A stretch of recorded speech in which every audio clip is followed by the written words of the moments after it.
नहीं सोच पा रही है कि जब आप घपले घोटाले ही नहीं करेंगे तो ये आंदोलन की भूमि बनेगी कैसे। आपके यहाँ इतने बड़े बड़े कांड हो जाते हैं और साफ साफ सरकार पर यह शक जाता है कि आप अपराधियों को बचाने का प्रयास करते हैं, तो अब आंदोलन की भूमि बनेगी क्यों नहीं। जब आप ही के यहाँ टीएसडीसी में जो सेवानिवृत्त फौजी भाई लोग हैं उनको जबरदस्ती नौकरी से निकाला जाएगा तो ये आंदोलन की भूमि बनेगी क्यों नहीं। तो जब आप ही लोग मजबूर करेंगे इस राज्य को आंदोलन की भूमि बनाने के लिए तो आंदोलन होगा क्यों नहीं। और एक आंदोलन यहाँ पर हो रहा है टीएसडीसी की गुंडागर्दी के खिलाफ। प्यार मोहब्बत से मानने के लिए गए थे, समझाने के लिए गए थे, अधिकारियों से मिलकर भी आए और पूछा भी है इनके साथ जो आपने अत्याचार किया है आखिर इसका समाधान क्या होगा। 4 दिन का समय मांगा था, हुआ नहीं। बाद में मजबूरन 6 दिन तक ये आंदोलन करना पड़ा। तो इसमें गलती किसकी है, सरकार की नहीं है तो आखिर किसकी है। तो ये बताए सरकार कि आप राज्य को क्यों जबरदस्ती आंदोलन की भूमि बनाना चाह रहे हैं। हम सबसे पहले आएंगे शांति भाई के पास जिन्होंने हर मामले को प्रमुखता से उठाया है। शांति भाई क्या कहेंगे आप। देखिए, दुर्भाग्य है राज्य बनने के बाद उत्तराखंडियत को खत्म करने के लिए राष्ट्रीय पार्टियों के इशारों पर हर वो संस्थान उत्तराखंडियों की उपेक्षा कर रहा है। उसी के तहत आप देखेंगे तो टीएसडीसी ने उत्तराखंड के भूतपूर्व सैनिकों को जो बड़ी शांतिपूर्वक अपनी नौकरी कर रहे थे, आजीविका चला रहे थे, उनको नौकरी से बाहर कर दिया।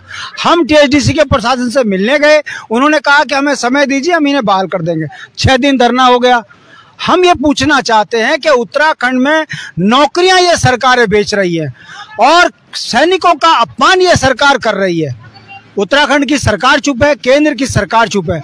आखिर उत्तराखंड के लोगों की इतनी उपेक्षा ये सरकारें क्यों कर रही है, ये यक्ष प्रश्न बना है। यदि इसके आप तह में जाएंगे तो ये उत्तराखंड के संसाधनों को बेचने पे लगे हैं और ये उत्तराखंड के लोगों को इतना मजबूर कर रहे हैं ताकि अपना जगह छोड़कर चले जाएं और बाहर वालों को यहाँ बसाकर लंबी योजना के तहत उत्तराखंड को लूटा जाए।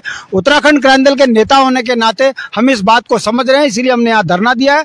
अभी तो लोकतांत्रिक तरीके से गांधीवादी विचारधारा से हम बात कह रहे हैं, नहीं मानेंगे तो लोकतंत्र कहीं हिंसक ना हो जाए, इसकी चिंता भी हम इनको बता रहे हैं। देखते हैं, जागेंगे तो ठीक, नहीं तो जगाया जाएगा। तरीके बहुत है। ये शांति भाई का कहना है कि अभी तो प्यार मोहब्बत से चल रहा है धरना, बाद में और उग्र हो सकता है। इसकी जवाबदेही किसकी होगी, मोहन भाई बोलेंगे। निश्चित तौर पे लगातार जब हम टीएसडीसी प्रशासन को आगाह कर चुके हैं तो इसकी संपूर्ण जिम्मेदारी जो है टीएसडीसी प्रशासन की ही होगी। आप मिलने भी गए थे, 1.5 घंटा बातचीत भी हुई, 4 दिन का समय भी मांगा। क्या यूकेडी इतनी कमजोर हो गई है कि उनकी बात को कोई बल नहीं मिल पा रहा है। देखिए, यहाँ पर जो है सरकार पूरी तरीके से करप्टेड है, भ्रष्टाचार में लिप्त है और अधिकारी भी इसी में ही लिप्त हैं। तो निश्चित तौर पे ये कहीं ना कहीं मंत्रियों की इनको जो है ढिलाई है और इसी कारण से जो है ये हमारे ऊपर उत्तराखंड क्रांति दल के ऊपर हावी होने का प्रयास कर रहे हैं, लेकिन ये हावी नहीं होने दिया जाएगा। उत्तराखंड क्रांति दल वो पार्टी है जिसने पृथक राज्य की लड़ाई लड़ी, पृथक राज्य बना करके दिखाया। ये तो हम लोकतांत्रिक तरीके से शांतिपूर्ण ढंग से कर रहे हैं, अन्यथा अगर हम हिंसक रूप में आते तो ये बाहर के नहीं आ सकते थे, इनके सांसें रुक जाती अगर हम अंदर चले जाते। पृथक राज्य की लड़ाई लड़ने वाली यूकेडी आज हाशिए पर इसलिए है कि 4-6 दिन पहले, 6 दिन नहीं बोलेंगे, 15-20 दिन पहले खुद अधिकारी से मिले, आश्वासन भी मिला कि 4 दिन बाद तक आपका समाधान हो जाएगा, लेकिन हुआ नहीं। शांति भाई वरिष्ठ नेता है यूकेडी के, यही बताएंगे कि आखिर क्या टीएसडीसी यूकेडी क्षेत्रीय दल को जिसने अलग राज्य का गठन करने में महती भूमिका निभाई थी, आज क्या इतनी कमजोर हो गई है। क्या एक टीएसडीसी नहीं सुन पा रही है इनकी बात। देखिए, समझने वाली बात है, आज गांधीवादी विचारधारा की भारतीय लोकतंत्र में कहीं कोई स्थान नहीं है। यही कारण है कि देश के अंदर जहां कहीं भी गांधीवादी विचारधाराओं के तहत आंदोलन चल रहे हैं तो उस आंदोलनों को कुचला जा रहा है। मुझे लगता है कि वर्तमान दौर शायद हिंसक है कि यदि 2-4 को सबक सिखा दिया जाए तो बात सारी मानी जाए।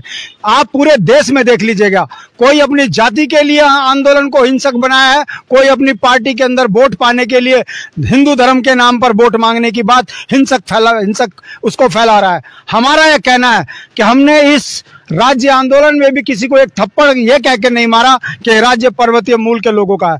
हमने सबको साथ लेकर एक सफल आंदोलन किया और राज्य लिया। दुख की बात है कि जब राज्य बना, हमारी अपनी सरकारें बनी, तो ये उन्हीं की तरह काम करने लगे जो राज्य और देश के लिए खतरनाक है। ये उसी का परिणाम है।